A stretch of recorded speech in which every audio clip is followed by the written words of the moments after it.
Ethan Carter was at the peak of his career. A Wall Street broker with an impeccable track record, he had built his reputation on sharp instincts, calculated risks, and an almost clinical detachment from anything unrelated to profits. Numbers made sense. People didn't. Feelings complicated things. His life revolved around early morning stock market reports, high-stakes negotiations, and power lunches where fortunes were made or lost in the time it took to finish an overpriced steak. He measured his success in decimal points and deal closures, not human connections. At night, he returned to his penthouse, glass walls that overlooked Manhattan, a skyline that glittered like a mirage of promises kept and souls sold to ambition.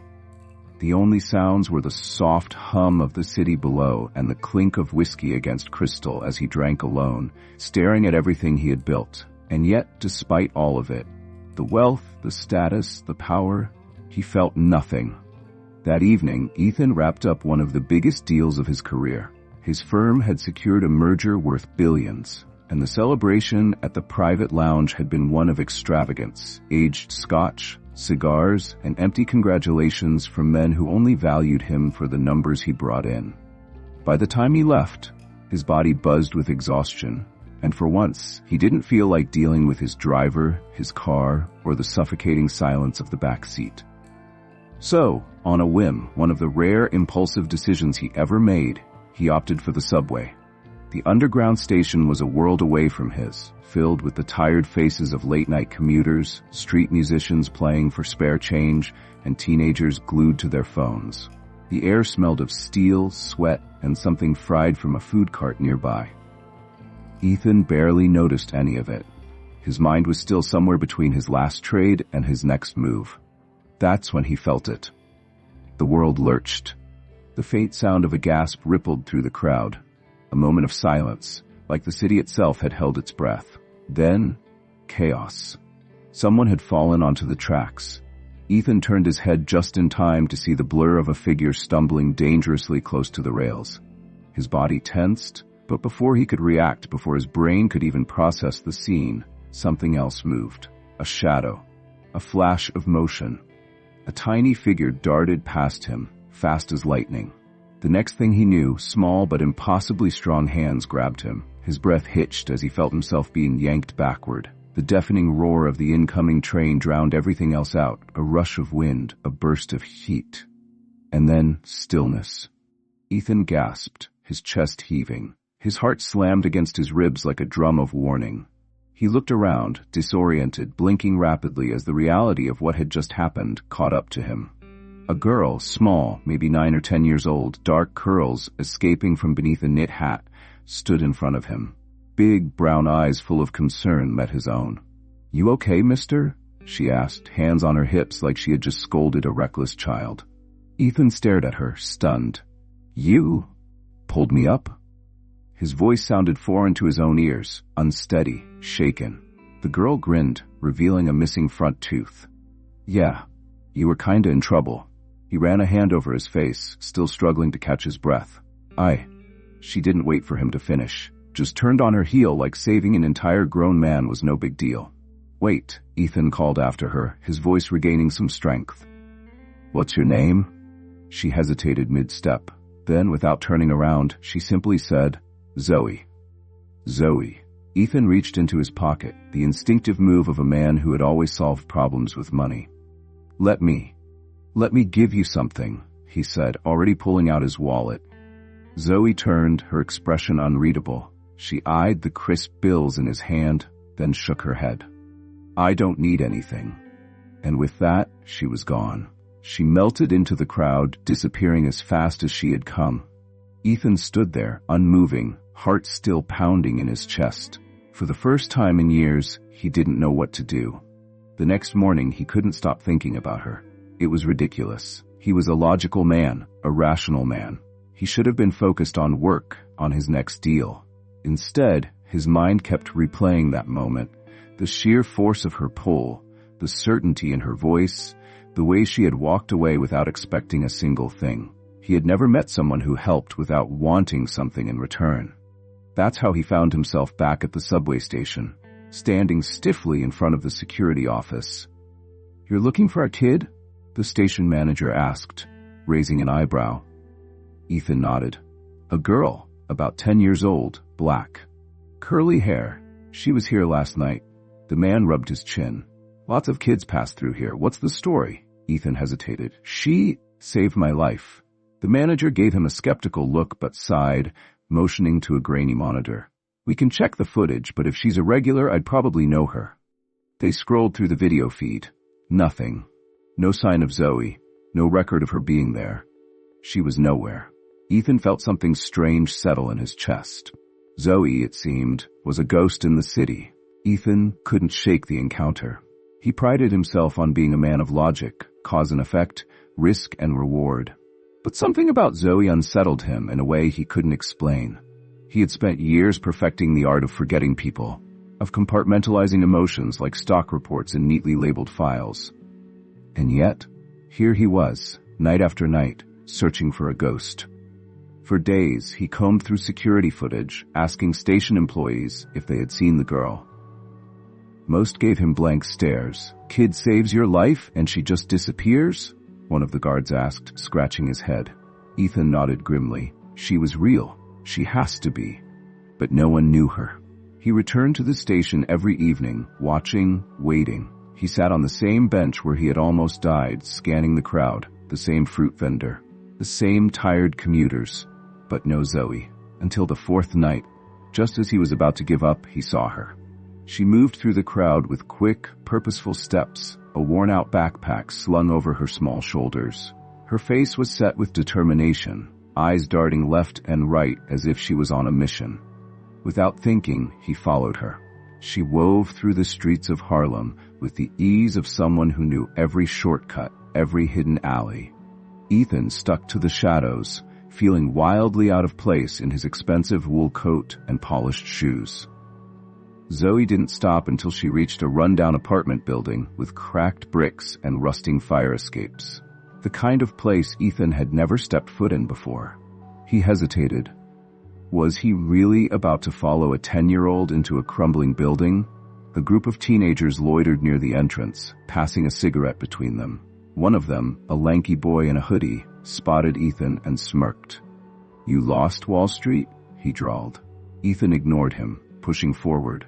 Inside, the hallway was dimly lit, the walls stained with time and neglect. The air smelled of fried food and something faintly medicinal. Somewhere in the distance, he heard the unmistakable sound of children laughing. He followed it. The laughter led him to a modest but tidy apartment, the door slightly ajar. Inside, Zoe sat at a rickety wooden table, her legs swinging under the chair. She was helping a younger boy with his homework, her voice patient and instructive.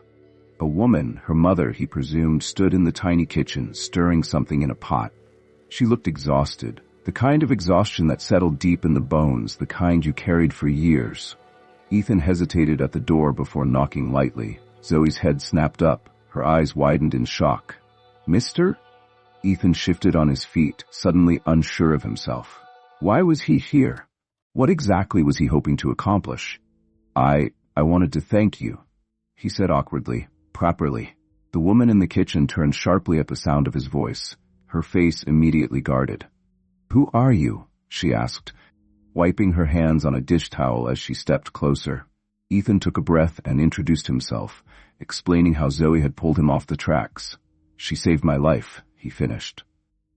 The woman, Ava, studied him for a long moment. She softened slightly but didn't drop her guard. "Zoe doesn't usually talk to strangers," she said.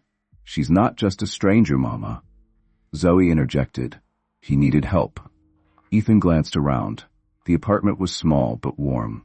A mismatched couch, a faded rug, a few family photos taped to the walls. It was nothing like his penthouse. "I just wanted to return the favor," he said, clearing his throat. "Maybe I can help." Ava's expression darkened, her posture stiffening. "We don't take charity." Ethan opened his mouth to respond, but before he could say a word, a loud pounding rattled the door. Zoe flinched. Malik clutched his pencil tighter. Ava closed her eyes for a brief second before steeling herself and moving toward the door. Ethan didn't have to ask. He already knew what this was. The landlord stood on the other side, a stocky man with a permanent scowl. His eyes flickered to Ethan, his expensive coat, his clean shoes, and then back to Ava. "Rent's late again," he said flatly. Ava tightened her grip on the doorknob. "I told you, I just need a little more time." "Yeah? And I told you last month that I don't run a charity," the landlord shot back. He leaned in slightly. "You've got a week, Ava. That's it." Ethan watched as a flicker of something raw flashed in Ava's eyes. Desperation. She nodded, her voice tight. "I understand." The landlord gave one last glance at Ethan before walking off.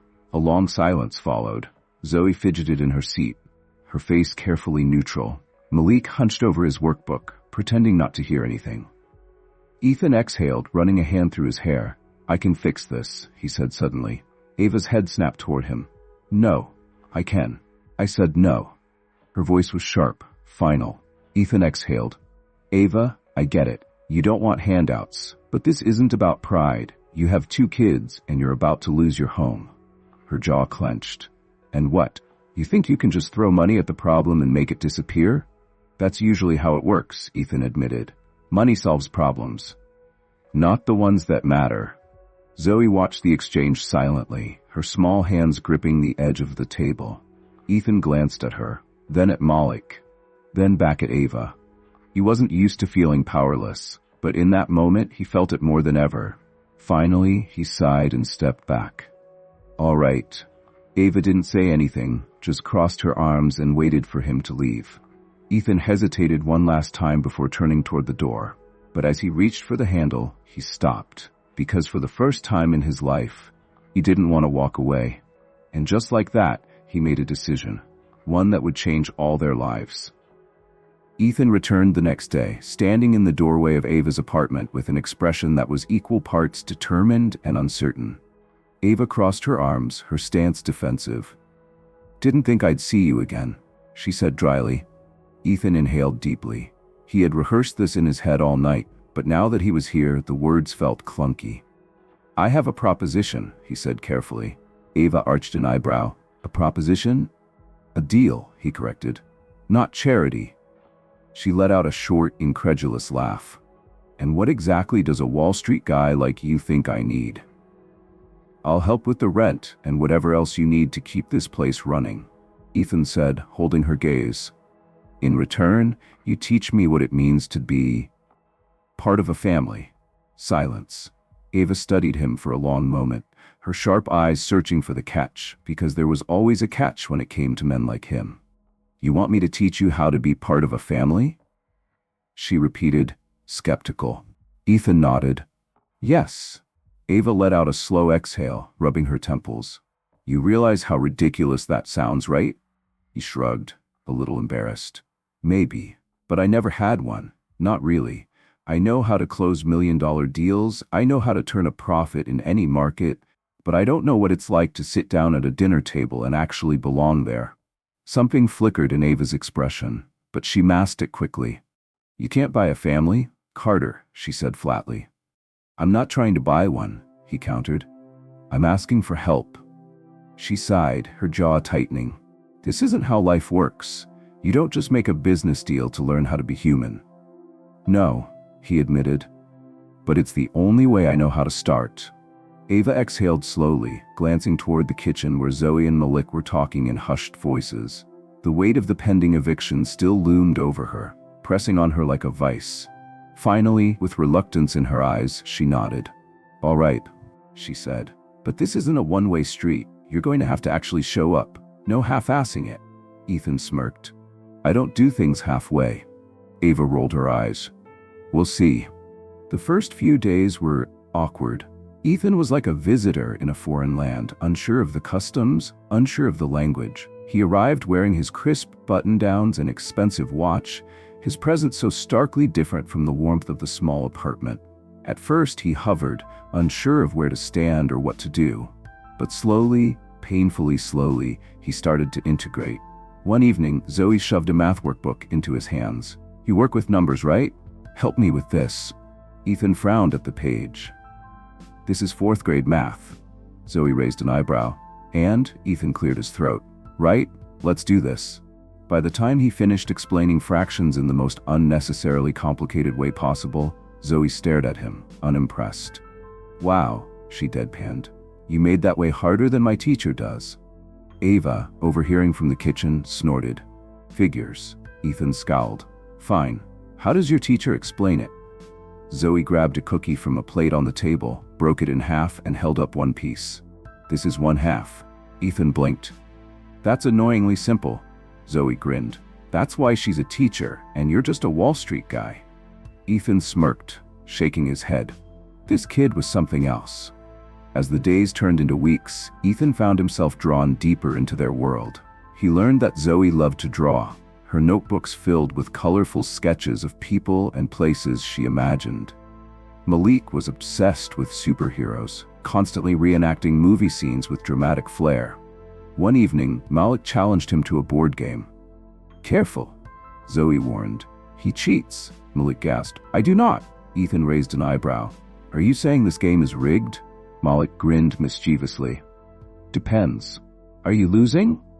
Ava watched from the kitchen, shaking her head as Ethan, billionaire investment mogul, sulked over losing to a 7-year-old. Then there were the cooking lessons. "You don't know how to cook?" Ava asked incredulously as Ethan stood stiffly in the kitchen, sleeves rolled up. "I have a personal chef," he admitted. Ava scoffed. "Of course you do. Well, rich boy, today you're learning how to make something real." Ethan held up a wooden spoon like it was a foreign object. "How hard can it be?" 15 minutes later, the entire kitchen was filled with smoke. Ava burst out laughing as Ethan fanned the stove with a dish towel, coughing. "What the hell did you do?" "I followed your instructions," Ethan argued. Ava wiped a tear from her eye. "I said simmer, not incinerate." Zoe from the table shook her head. "Mr. Ethan, I think you should stick to board games. You're bad at those too, but at least nobody almost dies." But the shift in Ethan wasn't just about games and failed cooking attempts. One evening, as he sat at the table with Zoe, helping her with her spelling words, she suddenly stopped writing and looked up at him. "Mister?" she asked hesitantly. "Are you lonely?" Ethan blinked. The question hit him like a sucker punch. He opened his mouth, but no answer came. Lonely. It wasn't a word he ever thought about. He was successful. He was wealthy. He had a high-rise office, a penthouse, more money than he could spend in 10 lifetimes, and yet, as he sat in that small, imperfect apartment, surrounded by warmth and laughter, he realized how silent his life had been before this. He swallowed, staring at Zoe's expectant face. For the first time in years, he had no real answer. Ethan had never been the type to linger anywhere he wasn't needed. Yet, here he was, back in Ava's apartment for the 3rd time that week. The air carried the scent of warm spices, cumin, paprika, something faintly sweet underneath. It was a smell that felt out of place to him, yet oddly comforting. He sat stiffly on the couch, feeling like an outsider but less so than before, watching Ava struggle with a broken cabinet door in the kitchen. A loud creak echoed through the small space as the hinge bent the wrong way again. Ava let out a frustrated sigh. "Hand me that screwdriver," she muttered, adjusting her grip on the door. Ethan, still in his impeccably tailored navy blue suit, hesitated before crouching down beside her. He held out the tool like it might bite him. Ava side-eyed him with an amused smirk. "You ever done this before?" Ethan exhaled sharply, rolling up his sleeves. "Does assembling a $10,000 desk chair count?" Ava let out a low chuckle, shaking her head. "Not even close. You Wall Street types don't know a damn thing about fixing stuff." From the table, Zoe lifted her head from her notebook, a mischievous grin spreading across her face. "Mr. Ethan doesn't know how to do normal people stuff, Mama. He's fancy." Ethan scoffed. "I'm not fancy," Ava smirked. "You drink coffee that costs more than my electric bill." Ethan paused. "Okay, maybe a little fancy." Zoe giggled, swinging her legs under the chair. "You should try Mama's coffee. It's strong, puts hair on your chest." Ava rolled her eyes. "The way I see it, if coffee doesn't make you feel like your heart's about to jump out of your chest, it ain't working." Ethan smirked, shaking his head. These people, this place. It was unlike anything he knew, and yet, he wasn't as uncomfortable as he thought he would be.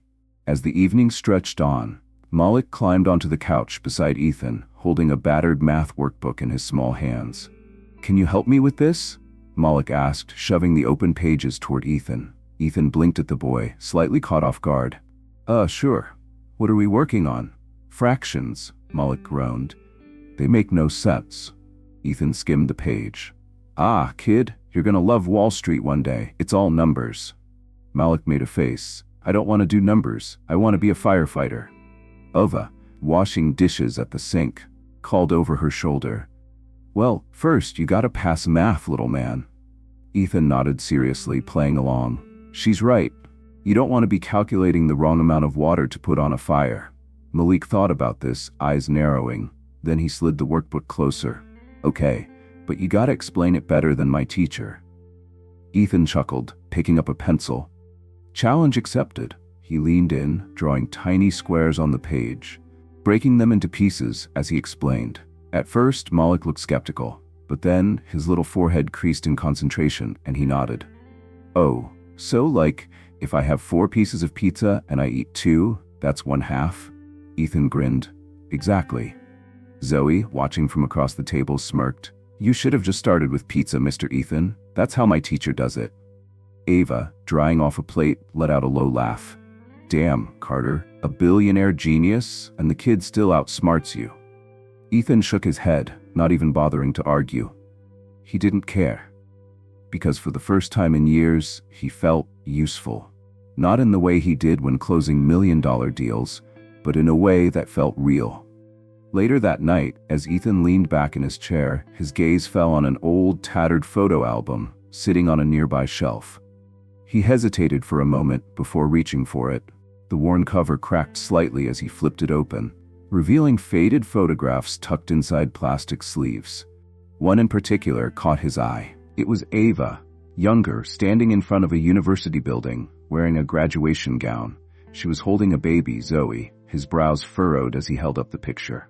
"You went to college?" Ava, stirring something on the stove, glanced over her shoulder. Her expression shifted slightly, unreadable. "Yeah, I was studying to be a nurse." Ethan frowned, tilting his head. "What happened?" Ava turned back to the pot, stirring with slow, deliberate motions. "Life happened." She didn't elaborate, but she didn't need to. Ethan saw it in the way she carried herself, the way exhaustion lived in her bones. She had been meant for more than just surviving. For a long moment, he just sat there, staring at the photo, feeling something unfamiliar tighten in his chest. As he drove home that night, his mind wouldn't let it go. Ava should have been a nurse. She should have had more. Pulling out his phone, he pressed a number he hadn't dialed in years. A voice answered after 2 rings. "Scott, you still run that nursing scholarship fund?" The next morning, Ethan showed up at Ava's door earlier than usual. He stood outside for a moment, balancing 2 cups of coffee in one hand, exhaling as he knocked. The door opened slowly. Ava stood there, barefoot, her hair pulled into a messy bun. She squinted at him, suspicion evident in her expression. "Why do you look like a man with a scheme?" she asked, crossing her arms. Ethan smirked, holding out one of the coffees. "Because I have a scheme." Ava narrowed her eyes but took the cup, inhaling the rich aroma before taking a sip. She still didn't invite him in. "All right," she said, leaning against the doorframe. "Hit me with it." Ethan stepped inside uninvited, settling at the small kitchen table like he belonged there. "I want to help you go back to school." Silence. Ava stared at him. Then she let out a short, sharp laugh. Not the kind that meant she found it funny, the kind that meant she found it impossible. "You're joking." "I'm not." Ava shook her head, still half smiling in disbelief. "That's cute, Carter. Really. But there's no way I have time for school, between work, the kids, rent." "That's why I'll cover everything," Ethan interrupted smoothly. "Tuition, childcare, whatever you need." Ava set her coffee down a little too hard. "Why?" Ethan held her gaze. "Because you saved my life," he said simply. "And because you deserve more than just getting by." Ava stared at him, something shifting behind her expression. Something guarded, unreadable. "You really think money fixes everything, don't you?" she asked quietly. Ethan hesitated, exhaling through his nose. "I think it helps." She scoffed, shaking her head. You don't get it. She pulled out a chair and sat down, rubbing her temples. This isn't just about money, Ethan. I dropped out because I had no choice. The world doesn't give second chances to people like me. I had a baby. I had bills. I had real-life problems that no amount of financial backing was gonna solve. Ethan leaned forward, resting his elbows on the table. Maybe not, he admitted. But I do. Ava went quiet, her fingers tapping against the coffee cup. There it was again, that flicker of hope she'd trying to bury. From the couch, Zoe piped up, her voice small but firm. Mama, you always wanted to be a nurse. Ava's breath hitched. She looked at her daughter, then over at Malik, who was busy scribbling in his coloring book. She swallowed hard. You really think I can do this? Her voice was barely above a whisper. Ethan's eyes softened. I know you can. Ava inhaled sharply, gripping her cup tighter. She exhaled slowly. I'll think about it. Ethan nodded, satisfied. That's all I ask. That night, Ethan sat alone in his penthouse, whiskey untouched on the table. He should have been reviewing stocks, checking futures, preparing for the next trading cycle. Instead, he was thinking about Ava, about Zoe's voice, soft but sure, about the way Ava's expression had cracked just slightly, like a wall beginning to crumble. His phone buzzed. Boss, need you in the office tomorrow. Crisis mode. Insider trading allegations. Don't let this Harlem thing become a distraction. Ethan stared at the screen. A lump formed in his throat. The high-stakes world of Wall Street, the one he had spent his entire life fighting to dominate, suddenly felt like a prison. And for the first time he realized he had something more to lose. Ethan's choice was made. The morning he resigned from his firm, it was as if the air itself felt lighter. No more urgent phone calls at dawn. No more market fluctuations dictating his every move. No more meetings where men in expensive suits pretended their greed was strategy. But the reaction was swift. You're making a mistake, his boss, Gerald Langston, said, standing in front of the skyline view of the 52nd floor. His voice was calm, but his posture was tense. Ethan shrugged, buttoning his coat. No, I'm not. Langston scoffed, shaking his head. You're really throwing all of this away? For what? Some charity case? Ethan stilled. For something real. Langston let out a cold laugh. You think that world has a place for you? You'll be back. The money always calls you back. Ethan met his gaze, unwavering. Not this time.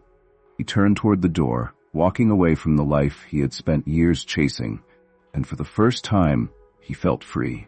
The next few weeks were a whirlwind of change. Ethan used his resources to help Ava return to school, covering her tuition, childcare, and even a few bills. Though he did it carefully, knowing her pride wouldn't accept a single dollar that felt like charity. At first, she resisted. Ethan, I don't want to be anyone's project, Ava said, arms crossed as she sat at the kitchen table, staring at the printed enrollment forms he had brought over. You're not, Ethan said, pushing the papers toward her. This is a second chance, and it's yours. She hesitated, her fingers tracing the edge of the paper. Across the room, Zoe and Malik watched with wide, hopeful eyes. Mama, you always wanted to be a nurse, Zoe reminded her softly. Ava looked at her daughter, then back at the forms. She exhaled sharply, as if years of self-doubt were being forced out in one breath. Finally, she picked up a pen. All right, she whispered, signing her name. Zoe clapped. Malik cheered. And for the first time in years, Ava believed in herself again. Ethan threw himself into his new purpose. He joined a nonprofit focused on financial literacy for underprivileged families, using his skills to help others break free from the cycle of systemic poverty. At first, the transition was strange. He had spent years making money for the wealthiest. Now he was teaching people how to keep what little they had and make it work for them. He held workshops in community centers, churches, and small classrooms, sitting across from families who had been trapped by predatory loans and financial systems designed to keep them struggling. One afternoon, an older woman sat across from him, her hands folded on the table. You some kind of finance guru? She asked skeptically. Ethan smirked. Something like that. She squinted at him. You, one of them rich boys who got tired of playing with money and decided to find himself? Ethan chuckled. Something like that, too. The woman huffed, but smiled. Well, as long as you ain't full of crap, we'll get along just fine. And for the first time, his knowledge was being used for something that truly mattered. One evening, Ethan sat on Ava's newly furnished couch, watching Zoe at the small dining table, her colored pencils scattered around her as she sketched. Malik sat on the floor, playing with his toy fire truck, making siren noises under his breath. The apartment felt different now, not just in furniture, but in energy. There was a newfound sense of security, of hope. Zoe looked up from her drawing and tilted her head at Ethan. "Mister, you happy now?" Ethan exhaled, the weight of the past finally gone from his shoulders.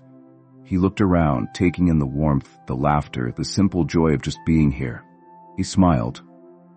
"Yeah, Zoe, I think I finally am." In that small apartment in Harlem, surrounded by a family that wasn't his by blood but had become his in every way that mattered, Ethan Carter realized he had found the one thing money could never buy: belonging.